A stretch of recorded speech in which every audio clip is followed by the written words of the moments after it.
നമ്മുടെ രാജ്യത്തൊരു സംസ്ഥാനത്ത് ഒരു മതത്തിനെതിരായി ബന്ദ് നടത്താൻ തന്നെ ഭരണാധികാരികൾ മുന്നോട്ട് വരുന്നു എന്ന് പറയുമ്പോൾ ഭരണഘടനയുടെ എല്ലാ അന്തസ്സത്തെയും വെല്ലുവിളിക്കപ്പെട്ട് മുന്നോട്ട് പോകുന്ന നിരവധി ദൃഷ്ടാന്തങ്ങൾ കാണുകയാണ്. അതുകൊണ്ട് ഈ ദിനത്തിൽ നിശ്ചയമായും ഓരോ ഭാരതീയനും ഈ തരത്തിലുള്ള സങ്കുചിതമായ ഭാവങ്ങൾ വിദ്വേഷം പകർത്തുന്ന രൂപത്തിൽ, പകപോക്കലിൻ്റെ രൂപത്തിൽ ഒരു മതത്തോട് മറ്റൊരു മതം കാണിക്കുന്ന ഏറ്റവും വലിയ പ്രതികാര രൂപത്തിലുള്ള നീക്കങ്ങൾ, ഇതെല്ലാം നമുക്ക് ഈ കാലഘട്ടത്തിൽ നിരാകരിക്കപ്പെടേണ്ടതാണ്. നമ്മുടെ രാജ്യത്തിൻ്റെ മുമ്പാകെ വർഗീയത ഭൂരിപക്ഷമായിരുന്നാലും ശരി, ന്യൂനപക്ഷമായിരുന്നാലും ശരി, രണ്ടും രാജ്യത്തിന് ആപത്താണ്, ഭരണഘടനയ്ക്ക് അപമാനകരമാണ്. നമ്മുടെ ഭരണഘടന ഉയർത്തിപ്പിടിക്കുന്നത് മതനിരപേക്ഷതയാണ്. ആ മതനിരപേക്ഷതയുമായി മുന്നോട്ട് പോകുമ്പോൾ നമ്മുടെ രാജ്യത്ത് അതിന് ഭംഗം വരുത്തുന്ന രൂപത്തിലുള്ള ഏതു നീക്കത്തെയും എല്ലാ അർത്ഥത്തിലും ഓരോ ഭാരതീയ പൗരനും ചെറുത്ത് പരാജയപ്പെടുത്താൻ മുന്നോട്ട് വരണമെന്ന് ഈ സന്ദർഭം അഭ്യർത്ഥിക്കുന്നു. ഈ അടുത്ത ദിവസം നമ്മുടെ ഇന്ത്യൻ ബഹിരാകാശ സഞ്ചാരി സുനിത വില്യംസ് ഒരു പ്രസംഗത്തിൽ സൂചിപ്പിച്ച വാചകം വളരെ ശ്രദ്ധേയമാണ്. ഞാൻ ബഹിരാകാശത്ത് നിന്നുകൊണ്ട് ഈ ഗോളത്തെ നോക്കിക്കണ്ടപ്പോൾ ഇവിടുത്തെ മനുഷ്യരെല്ലാം ഒന്നായിരുന്നു എന്നാണ് മനസ്സിലാക്കാൻ കഴിഞ്ഞത്. ആ ഒന്നായി നിൽക്കണമെന്നാണ് എൻ്റെ ആഗ്രഹം. ഇവിടെ ശ്വസിക്കുന്ന വായുവും കുടിക്കുന്ന ജലവും യഥാർത്ഥത്തിൽ എല്ലാവർക്കും ഒന്ന് തന്നെയാണെങ്കിൽ എന്തുകൊണ്ട് ഈ ഭൂമിയിൽ കലഹം ഉയർത്തിവിടുന്നു? എന്തുകൊണ്ട് ആരോപണ പ്രത്യാരോപണങ്ങളുമായി മുന്നോട്ട് വരുന്നു? എന്തിന് അന്യോന്യം അങ്കക്കോഴികളെപ്പോലെ ആഞ്ഞെടുക്കുന്ന സാമൂഹ്യ അന്തരീക്ഷം ഉണ്ടാകുന്നു എന്ന അർത്ഥമാണ് അവർ അവരുടെ പ്രസംഗത്തിൽ ഉന്നയിച്ചത്.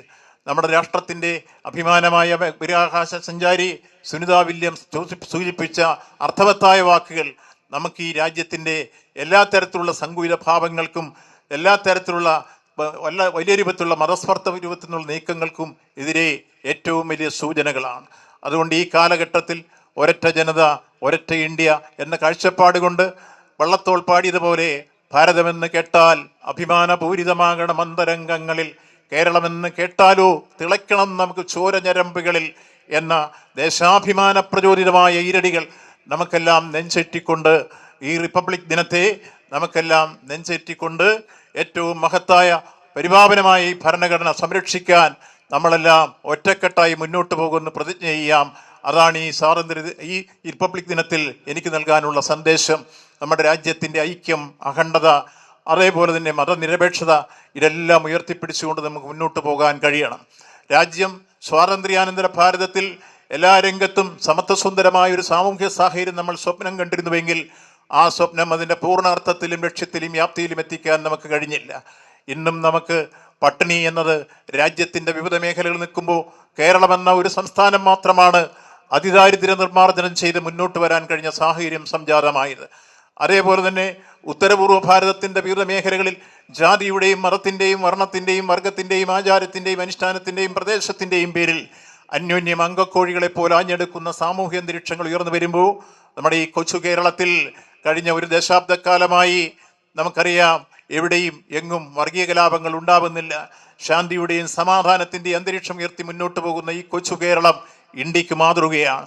നിരവധി പ്രശ്നങ്ങളിൽ വിദ്യാഭ്യാസ രംഗത്ത്, ആരോഗ്യ പരിപാലന രംഗത്ത് നമ്മൾ ആഗോള മാതൃക സൃഷ്ടിച്ചുകൊണ്ട് മുന്നോട്ട് നീങ്ങുകയാണ്. വിദ്യാഭ്യാസ രംഗത്ത് നാം 1-ാം സ്ഥാനത്താണ്.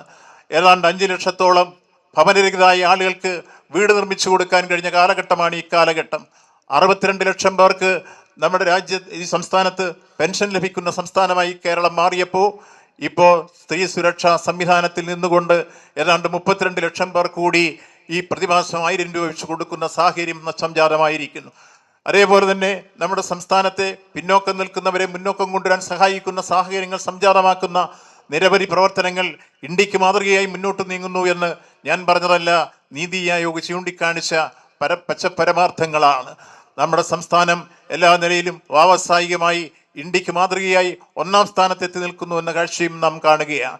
ഇങ്ങനെ സ്വാതന്ത്ര്യാനന്തര ഭാരതത്തിൻ്റെ പൊതുവികസന സങ്കല്പങ്ങളെ യാഥാർത്ഥ്യമാക്കുന്ന രംഗത്ത് കേരളം കൈവരിച്ച അഭിമാനകരമായ നേട്ടങ്ങൾ ഇന്ത്യയുടെ ഇതര സംസ്ഥാനങ്ങൾക്ക് നേടാൻ കഴിഞ്ഞില്ല എന്ന യാഥാർത്ഥ്യം നാം കാണുമ്പോൾ രാജ്യത്തെല്ലായിടത്തും ഒരേപോലെ അതിദാരിദ്ര്യം നിർമ്മാർജ്ജനം ചെയ്യാനും നമുക്ക് എല്ലാ നിലയിലും നമ്മുടെ രാജ്യത്തെ എല്ലാ തരത്തിലുള്ള രക്ഷയ്ക്കുള്ള മാർഗങ്ങൾ സ്വീകരിച്ചുകൊണ്ട് പട്ടിണിയും പരിവട്ടവും ഇല്ലാതായി സമത്വസുന്ദരമായ ഒരു സാമൂഹ്യ സാഹചര്യം സംജാതമാകുന്ന മഹത്തായ ഭാരതം നമുക്ക് ഭാവി ലക്ഷ്യമാണ്.